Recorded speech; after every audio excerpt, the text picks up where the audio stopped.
मुझे बस ये बता कि कल रात 11 बजे के आसपास तुम्हारी आरव से बात हुई थी ना? तो क्या बात हुई थी? तृप्ति अब और ज्यादा घबरा जाती है। मैम, कुछ खास बात नहीं हुई थी। आरव ने नोट्स मांगे थे, अगले दिन असाइनमेंट सबमिट करना था, बस उतनी ही बात हुई थी, बस। जी मैम। दोनों तरफ खामोशी छाई रही। तभी रेणु ने पूछा, तृप्ति, क्या तुम पृथ्वी को जानती हो? ये सुनते ही तृप्ति को जैसे सांप सूंघ गया। कौन? पृथ्वी?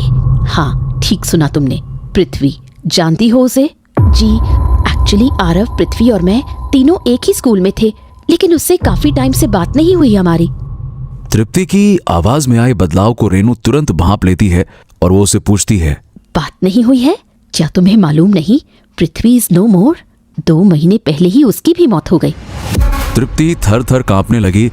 उसने तुरंत बहाना बनाया, मैम, एक्चुअली मुझे कोचिंग के लिए लेट हो रहा है, मैं आपसे बाद में बात करती हूँ, बाय। रेणु जानती थी कि तृप्ति उससे कुछ छुपा रही थी, पर वो ये नहीं जानती थी कि तृप्ति पर भी भारी मुसीबत आने वाली है। रात हो गई थी। तृप्ति को नींद नहीं आ रही थी। बार बार रेणु के सवाल उसे खाए जा रहे थे।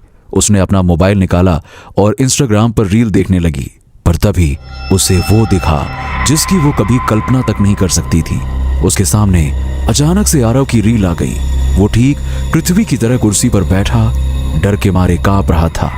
उसने कांपते होठों से कहा, स्टॉप, रुको, आगे मत बढ़ना, तुम्हारी जान खतरे में है। तृप्ति की हालत खराब हो गई।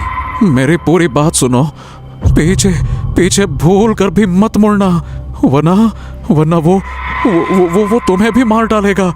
पीछे मत मुड़ना। आरव के इतना बोलते ही पीछे से वही नकाबपोश निकला।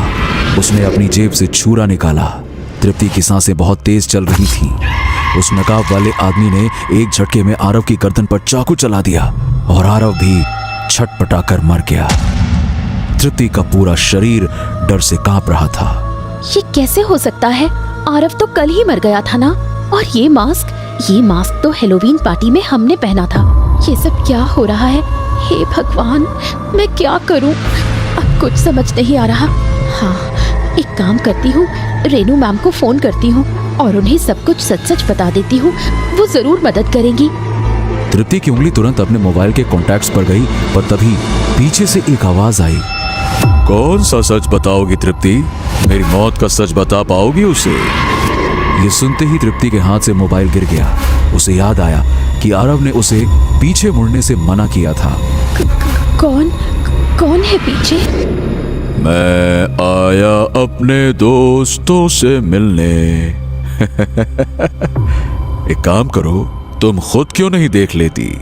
नहीं, तुम सामने आओ। देखो, नहीं, मैं सामने क्यों आऊं? पर तुमने ही तो कहा था मुझे पीछे मत मुड़ना।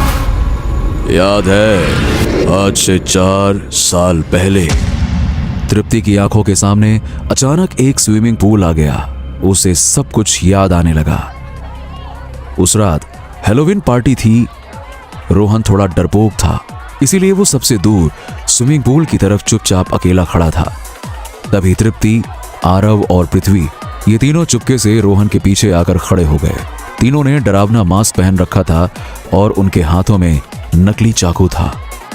पृथ्वी ने रोहन से कहा, स्टॉप, रुक जाओ, अब पीछे मत मुड़ना, वरना मारे जाओगे। रोहन बेचारा बहुत ही डरपोक था। उसे मिर्गी के दौरे भी आते थे। वो डरते हुए पीछे मुड़ा और सामने भयानक मास्क और चाकू देखकर वो बुरी तरह से घबरा गया और हड़बड़ाकर स्विमिंग पूल में गिर गया। सब हंसने लगे, पर किसी को पता नहीं था कि रोहन को तैरना नहीं आता।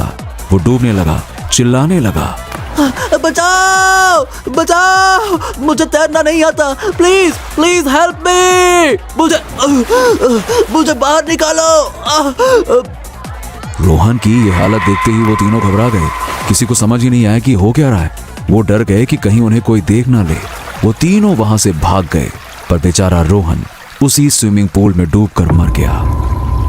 सब यही जानते थे कि रोहन की मौत मिर्गी की वजह से हुई थी। तृप्ति समझ गई कि उसके पीछे कौन है। वो धीरे से पीछे मुड़ी।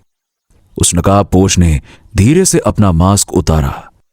तृप्ति के सामने रोहन खड़ा था। ये देखते ही तृप्ति की आंखों से आंसू निकल गए। वो जानती थी कि आगे उसके साथ क्या होने वाला है। उसे अपनी गलती की सजा मिलने वाली थी। उसने अपनी आंखें बंद कर ली। रोहन उसके पास आया और उसकी गर्दन पर चाकू रख दिया। मैं मजबूर हूं तृप्ति, जब तक मैं अपना बदला पूरा ना कर लूं, मेरी आत्मा को मुक्ति नहीं मिलेगी। ये कहते ही रोहन ने तृप्ति की गर्दन पर तेजी से चाकू चला दिया और तृप्ति भी वहीं तड़प तड़प कर मौत की आगोश में सो गई। अगले ही पल रोहन की रूह आकाश में समा गई। रोहन मुक्त हो गया। दुनिया और रेणु भी ये कभी नहीं जान पाएंगे कि एक छोटे से मजाक ने कैसे 4 नौजवानों की जान ले ली थी। कैसी लगी आपको ये खौफनाक और रोमांचक कहानी? नीचे कमेंट करके जरूर बताइए। और अगर आपको ये कहानी पसंद आई तो लाइक, शेयर और भूतनाशक पार्टी को सब्सक्राइब करना ना भूलें। हर शुक्रवार हम लाएंगे एक नई हॉरर स्टोरी। तो